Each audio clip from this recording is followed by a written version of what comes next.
Naam, asante Pauline Mvungi kwa kutuletea habari za kitaifa na kimataifa. Na sasa ni wasaa habari za michezo na burudani. Tayari golikipa wa kisasa wa mpira Eden Bahati niko hapa kukujuza mengi ambayo yamejiri viwanjani kitaifa na kimataifa, nikianzia hapa nyumbani Tanzania.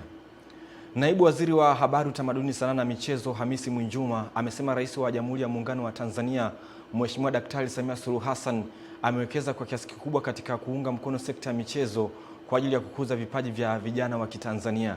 Taarifa zaidi na Raya Kipingu. Ametoa kauli hiyo mara baada ya kushiriki hafla ya kukabidhi gari kwa timu ya African Sports wanakimanumanu, ambapo akaunga mkono timu hiyo pamoja na Coastal Union kwa kuzipatia milioni 5 kwa kila timu. Kwa kipindi hiki ambako tuna rais tunamuita mwana michezo namba 1 kwa vitendo, na sisi hapa mkoani Tanga tuhakikisha tunaziunga mkono timu zetu ili zifaidike, zinufaike na yale ambayo Mheshimiwa Rais anayafanya kwa michezo ya nchi hii. Ni ukabidhi cheti cha shukrani cha Mheshimiwa Mwinjuma Mbunge, naibu waziri wa michezo, lakini kwa heshima yake kubwa sports imwanjalia na medali, atabashwa medali hapa, lakini kingine utampa cheti kwa niaba ya GSM. Akikabidhi gari hilo, mwenyekiti wa CCM mkoa wa Tanga Rajabu Abdalla, ambaye ni mdhamini aliyewezesha timu hiyo kupata usafiri, ameeleza heshima ya mkoa kuzirudisha timu mbili zenye utani wa jadi katika ligi kuu ya Tanzania bara, huku mkuu wa mkoa wa Tanga Balozi Dr. Batilda Buriani akisisitiza halmashauri kushirikiana na idara ya ardhi kukamilisha utoaji hati kwenye eneo lililopatikana kwa ajili ya kujenga uwanja wa mpira, ikiwa ni ufadhili wa mradi wa bomba la mafuta ghafi kutoka Hoima nchini Uganda mpaka Chongoleani, Tanga, Tanzania. Klabu zetu hizi mbili za African Sports na Coastal Union lau zitafanya vyema katika ligi kuu ya Jamhuri ya Muungano wa Tanzania, tunaweza kuwa kabisa ni wawakilishi wa vilabu vyote nchini kwenda kushiriki mashindano mbalimbali ya Afrika. Tukifanya hivyo, tutakuwa tumetangaza vyema Jamhuri ya Muungano wa Tanzania. Sisi jukumu letu kuhakikisha hati inatoka ili fedha hizi ziweze kutumika kama ambavyo nchi yetu ambayo nchi nyingine ambayo iko katika huu mradi ulivyoweza kunufaika. Kuwepo pale ukizindua kile kituo kuwa FIFA Academy. Na kile kituo programu yake iko chini ya Senoenda, na kuna kocha ametupa pale programu zinazofanyika za wale vijana wa Tanga wanaokuja na kuondoka. Ni jambo ambalo sisi tunatakiwa tulichukulie maanani. Kutoka Tanga, Raya Kipingu, Channel 10.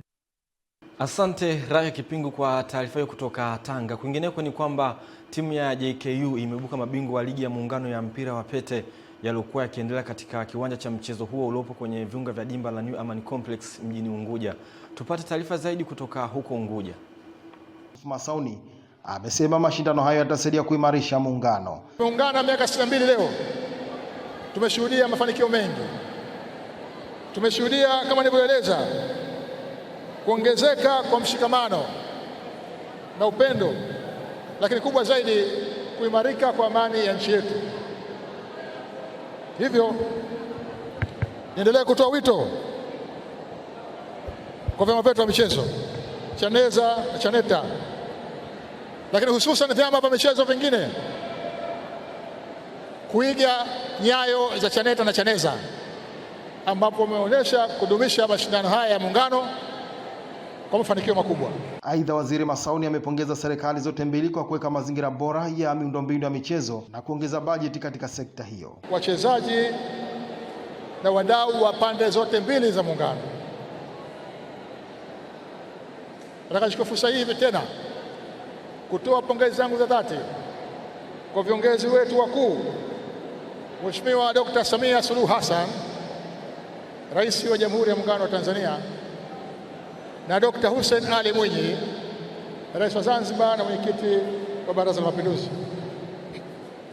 kwa mafanikio makubwa waliofikisha nchi yetu katika kuimarisha michezo katika nchi hii. Akizungumza kwa niaba ya wachezaji wenzake, mchezaji wa timu ya KVZ amesema amefurahia ubingwa huo, huku mchezaji wa timu ya uhamiaji Tanzania amesema mashindano yalikuwa magumu na ya ushindani. Fahari sana kwa na tumelitetea, na kama Mungu mlivyoona wenye mchezo umefanyika kwetu, mchezo kwao hutunzwa, na sisi tumetetea kwa sababu katika timu 10 zote tumeshinda zote, hatujafungwa hata moja. Mashindano mazuri, mashindano yenye mtikisiko, nguvu, watu wamejiandaa na watu walikuja dhahiri wanataka kufanya mashindano washinde. Na mashindano kusema kweli yalikuwa ni magumu, lakini jitihada zako ndani ya uwanja ndiyo majibu yako ya ushindi. Mashindano hayo ya mpira wa pete ya Muungano yalizishirikisha timu 11 kutoka bara na Zanzibar. Juma Kasim, Channel 10 Zanzibar. Asante Juma Kasim kwa taarifa kutoka Zanzibar. Serikali wilayani Kilindi mkoani Tanga imeanza mkakati wa kukuza mchezo wa mpira wa miguu baada ya kuibuka kwa idadi kubwa ya vijana walioonyesha vipaji vyao wakati wa mashindano ya mchezo huo yaliyofanyika kwenye kata ya Jaila wilayani humo. Kutoka Kilindi, Ernest Mbezi anaripoti zaidi.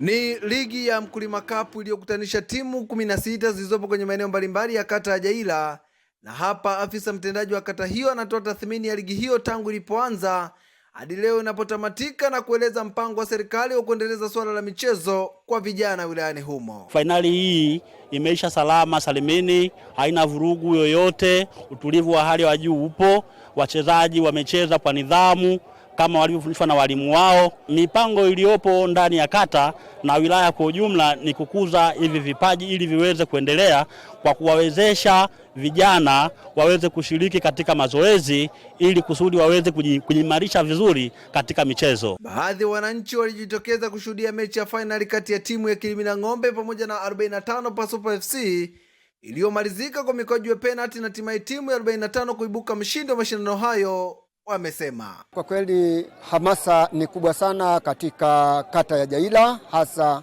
vijana walijiandaa vizuri kwa mashindano haya ambayo leo yanafikia tamati. Wito kwa serikali labda ni kuanzisha vikundi vya vijana katika michezo mbalimbali, hususani serikali ya wilaya yetu. Uwanja naomba uangaliwe sana. Uwanja unafanywa njia, gari zinapita kipindi ya mvua, trekta zinapita, ng'ombe wanapitishwa hapa. Naomba uwanja waangalie ili vipaji vikue.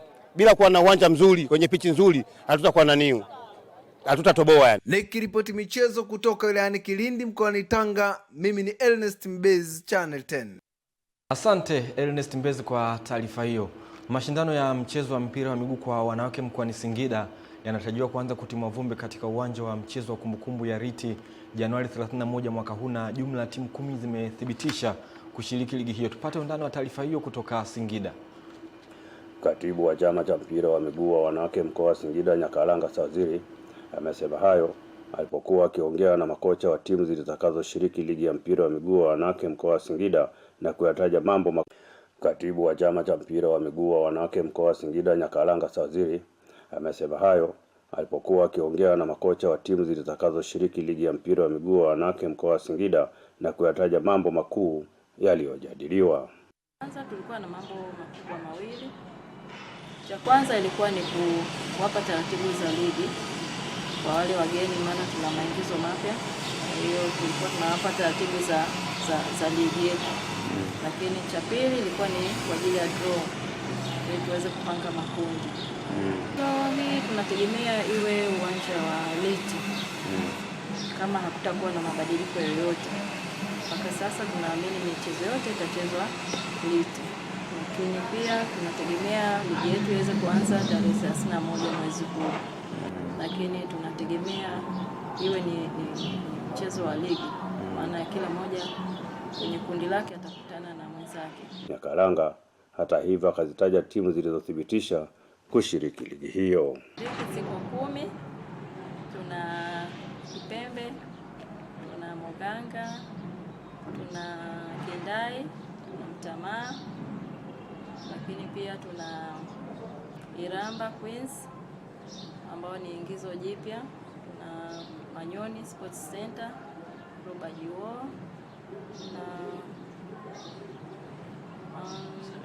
Serengeti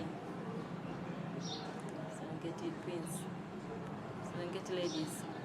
Masudi Juma ni katibu wa chama cha mpira wa miguu Sirefa mkoa wa Singida. Kikao cha maandalizi cha ligi ya wanawake mkoa wa Singida msimu wa 25-26. Tuna jumla ya timu 10 na tumetoka kupanga makundi hapo, naamini. Katibu huyo wa Sirefa akamtaja mdhamini wa mashindano hayo kwa zaidi ya miaka 5 sasa. Kwa mdhamini wa ligi ambaye siku zote toka ligi tumeanza mpaka sasa hivi, ambaye alikuwa mwanzo na mpaka sasa hivi ni mheshimiwa ambaye kwa sasa ni mbunge wa Singida mjini, Mheshimiwa Yagi Kialatu. Hapo nyuma tulikuwa naye, lakini pia ukiachana nafasi ya ubunge, yeye ndio mwenyekiti sasa wa soka la wanawake mkoa wa Singida, lakini pia ana cheo au ana nafasi ya mjumbe mkutano mkuu TFF. Nikiripoti kutoka mkoa wa Singida, ni mwana michezo wako kiungo mstaarabu Jumbe Ismail wa Channel 10. Asante Jumbe Ismail, kiungo mstaarabu, kwa kulipoti habari hiyo. Na habari hiyo inatuwekea utuo kwenye habari za michezo kitaifa, tukaangaza ila kimichezo medani za kimataifa. Matumaini ya nyota nguli wa tenis duniani Novak Djokovic ya kutoa ubingwa wake wa 25 wa Grand Slam yameongezeka, na hii ni baada ya mpinzani wake Jakub Mensik aliyekuwa anapambana naye raundi ya 4 kujiondoa kwenye michuano ya Australian Open kutokana na jeraha lake la tumbo. Djokovic alipanga kukabiliana na Mcheki huyo mwenye umri wa miaka 20 wakati wa mchezo wao uliotarajiwa kupigwa Jumatatu huko Melbourne, lakini sasa atafuzu moja kwa moja hadi hatua ya robo finali. Djokovic atakabiliana na mshindi wa 5 Lorenzo Musetti wa Italia au Marekani anayeshika nafasi ya 9 Taylor Fritz katika hatua ya 8 bora au robo finali ya michuano ya Australian Open. Taarifa hiyo na tuwekea nukta kubwa kwenye habari za michezo na burudani. Mimi ni Eden Bahati, golikipa wa kisasa wa mpira. Nirejeshe matangazo haya kwake Pauline Mvungi kwa ajili ya kuhitimisha habari ya kutwa nzima ya leo.